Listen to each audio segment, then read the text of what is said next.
I'm going to play through one of my games from the World Championship. Let's go.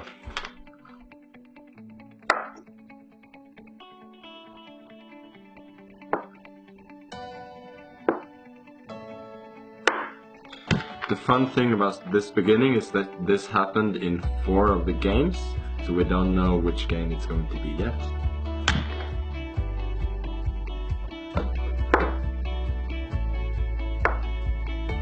Now we know that it's going to be the second game.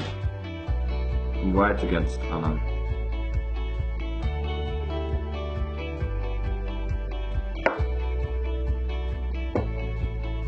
This is... Good thing is that this can be edited out. Haha. So this move has 2 functions. One is that it takes this square away from the knight, and the other is that it takes the square away from the bishop. Seriously though, one of the things I'm playing for is that the light square bishop, which is the bishop that has no opponent and is supposed to be the strong one, doesn't have any particular prospects at the moment.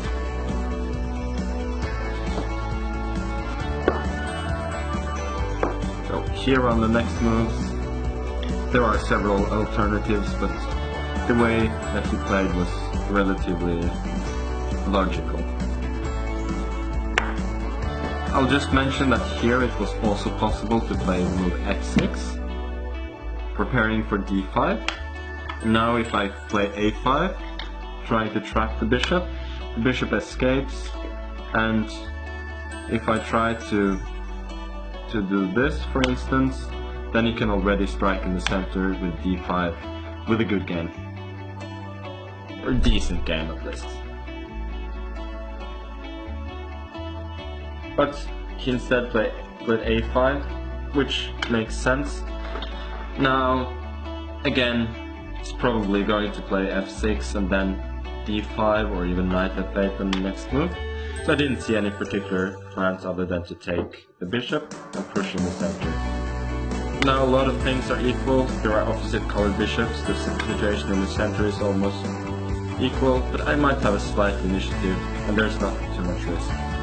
He played queen c7, which I thought was a little bit superficial. I think he should have played move c5 immediately, clarifying the situation in the center. Then if I push d5, intending later on maybe some of the same plans, pushing the rook here, maybe removing the knight either this way or this way, depending on whether I want to put the knight here or put the knight on the king side, and then swinging the rook over. But he could have played the knight here, and then to push f5 on the next move, gaining some counterplay. But he decided to do this instead, so I continue my plan of bringing the rook into play here, and I took and played the knight here. Now the knight intends to go here, the rook here, and the queen here, here, or here, depending on the situation. Now I have a slight initiative. So he played move rook to d8, which actually makes a whole lot of sense, because now I'm almost forced to go here, unless I want to go here, which is not a particularly active square, or here to f3, but then the queen will block the rook from swinging to the king side, and that is not desirable. So I went here, but now the pawn's march to h5 is blocked, and I will have to move the queen later on to enable that to happen. So we played move f6, knight to f5, bishop to e6. Probably should rather not put his knight to e6. Then g7 is securely defended. Yes, it's hard to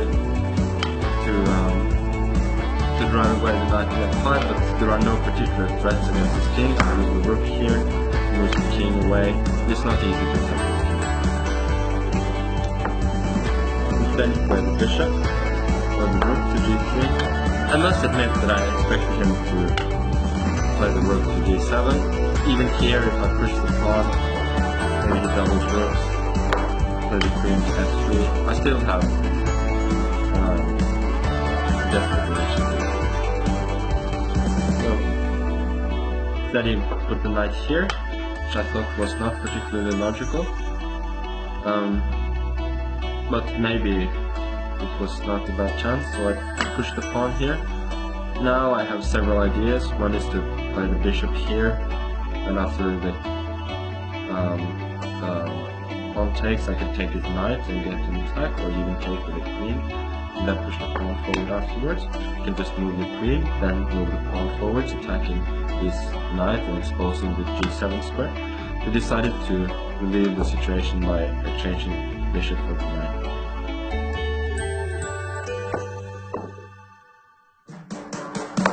Now we've exchanged two pairs of minor pieces. Actually here maybe I have another choice, because my main goal is to double the rooks on the e file, but that is not so easy, because this rook square is taken away, the e3 square is taken away, and I have to move the rook many times to double. Maybe the best move is actually to go all the way over back to the a5, then I go back to this rook, and there we go. Double the rooks. But I went here instead, which looks more logical. But now, if I try to double the rooks via this way, you cannot try and exchange rooks because I give a check and it's checkmate. But to prepare that move, no, wait a second, he can just play queen f7, and to get something I have to exchange the queens, take this pawn, but then he has several ways, for instance to go here of gaining serious drawing chances. So instead I went with the rook here, preparing this maneuver. And here he definitely should have given his king a bit of air with this move, h6. Now if I move the rook here, he can play the rook to d4, forcing my rook either to move away or exchange. Otherwise, I might have had to move the rook all the way over here or to b3 in order to continue this maneuver. So, but instead he went rook to d8 to protect this weak pawn. But now I can bring the rook into play as again he can move the rook here and there is a chance. So when you pull his queen here, now the idea is if I present the queen on, he will give a check and exchange rooks again with better drawing chances. So I move the king, take her to the king, and correct the check. So we're going to stop it here. The position is very good for white for a number of reasons. I will soon control the e-file with two rooks and maybe even a queen. If I go here, my king is safer than his, since his 7th rank is exposed. His b pawn is weak, and in general it's such with only major pieces on the board that the side that has the safer king has also less weaknesses, because you need with a safer king it's easier to activate your pieces, and then you can more easily attack the opponent's weaknesses rather than defend your own. Not all my moves from here on were actually great, but eventually I managed